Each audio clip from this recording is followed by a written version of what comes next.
Hello and welcome to English Capsules. Today's capsule, Argentinian sayings in English. So get your coffee ready and let's get started. Today is an interesting issue that we have at hand, right, Nati? Yes, it's interesting and it's funny at the same time because these are Argentinian sayings, as I said at the beginning, and we are going to put them into English to have a laugh. We will do our best trying to translate. By the way, we have spoke about this, and it's something that has happened to us during classes, that we have students asking for, how do you say this specific thing in English? And it's like, there's no way to say that exactly meaning the same thing. There are many which are really specific. Maybe they are really cultural. And for many of those, we don't have an equivalent in English. We can explain what it means, but there's no a right equivalent, meaning the same thing as you were saying. For some of them, there are some equivalents, mainly used in a similar situation.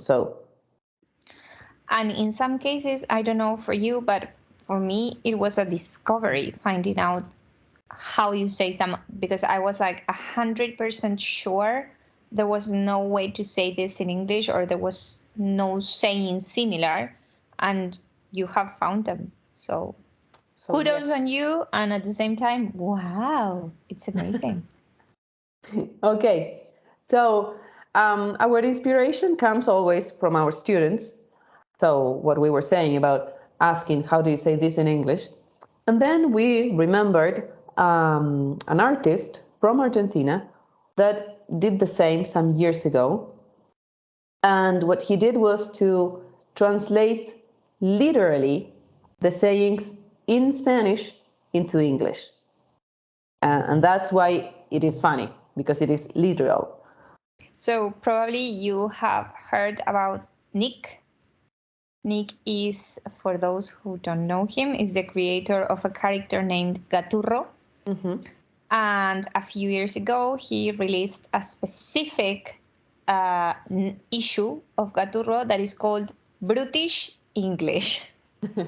Yes, exactly. So here we go into this amazing world where, as you were saying, Nati, we get literal translations of things that are completely wrong. They are wrong in more than one way. Yes. So don't take Gaturro as a dictionary. It's not. No, it's just to have fun and to laugh a little bit, but it is not a dictionary.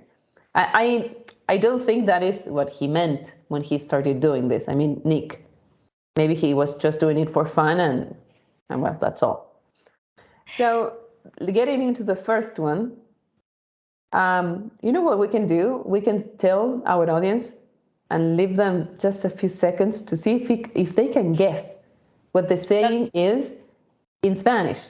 For example, the first one that we have here is, get yourself Catherine.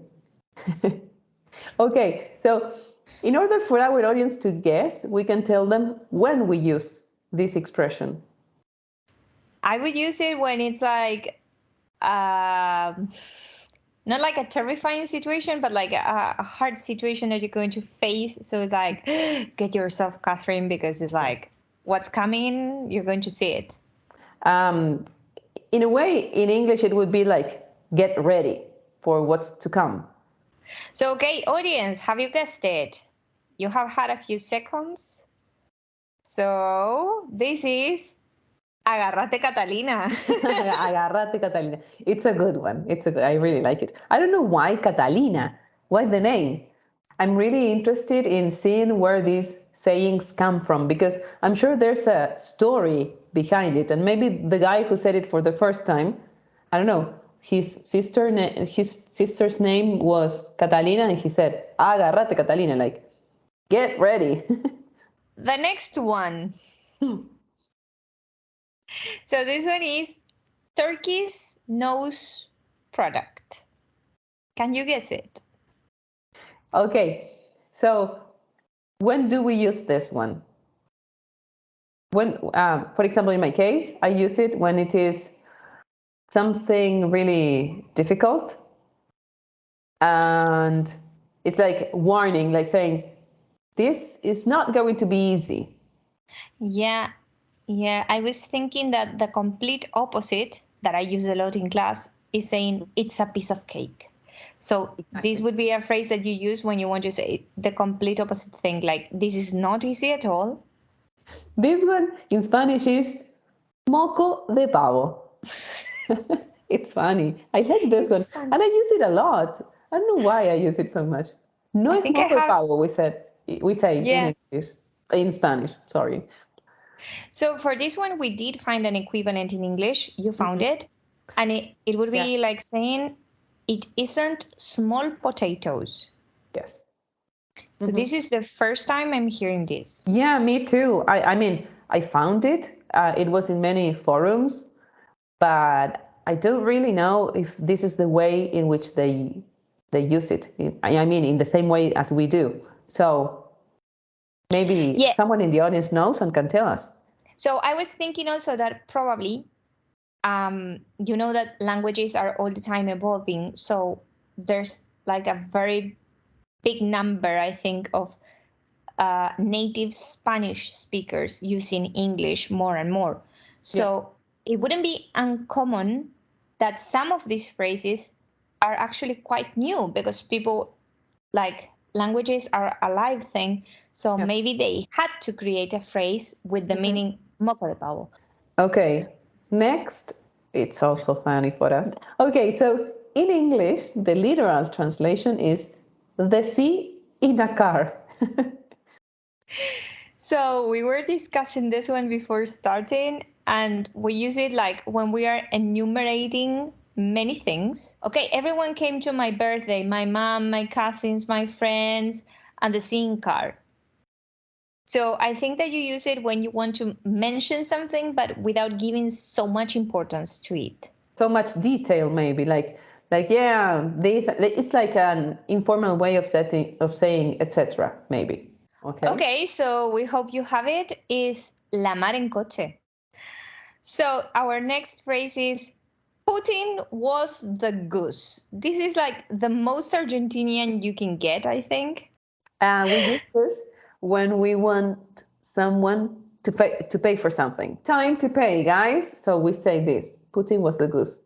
So if you haven't guessed, is poniendo estaba la gansa. So regarding this phrase, an important thing, we tend to use put for everything. And in this case, this phrase is completely wrong, because these type of animals don't put eggs, they lay eggs. So it's an important thing for you to notice that sometimes we translate too literally. Okay, another one from Gaturro, and I love this one. I love it so much that I learned it by heart. If you like peaches, support the little hare. I think that we use this when we have many things that are good, but there is one thing that is bad about those things, or everything comes in a good way and then something happens. So it's like in a way a surprise or a negative side of many good things. Like you need to go through this in order to get to the good part. Exactly. That's like the objective. You have, in order to reach your objective, to meet that objective, you have to go through what is before it. In English, we found that there is a similar saying that is, every rose has its thorn. Thorn means espinas. So every rose has its thorn. So it's a very poetic one compared to the one in Spanish. In Spanish, if you like the peaches, support the little hare means, si te gusta el durazno, bancate la pelusa. The conclusion that we draw after this is that it's a piece of advice in a way. This is never translates in a literal way, because we have to focus on the meaning and on the situation where we are going to use these expressions. So if we focus on the meaning, literal translation, is like it doesn't make sense. So as you saw, we translated each of the expressions literally first because it was funny and everything else. But the idea is that never do this. Try to find the right equivalent, or to paraphrase it. I don't know if you cannot find the equivalent. That's why sometimes you find us saying 100 times, be careful with translators, because precisely what we mean is this. Translators are not capable of giving meaning to the phrase that you want to translate. So you need to corroborate with the dictionary, you need to contrast the information, and you need to make sure that you're really focusing on meaning. Okay, so before we go, remember to subscribe if you haven't done it yet. Give love to our content and spread the word to help our channel grow. Also remember that you can rate our episodes and comment on each capsule. Activate the bell so that you know when our next capsule is out. And take a look at the description and our Instagram account to take more advantage of our content. Okay, so that's all for today. Bye for now. Bye.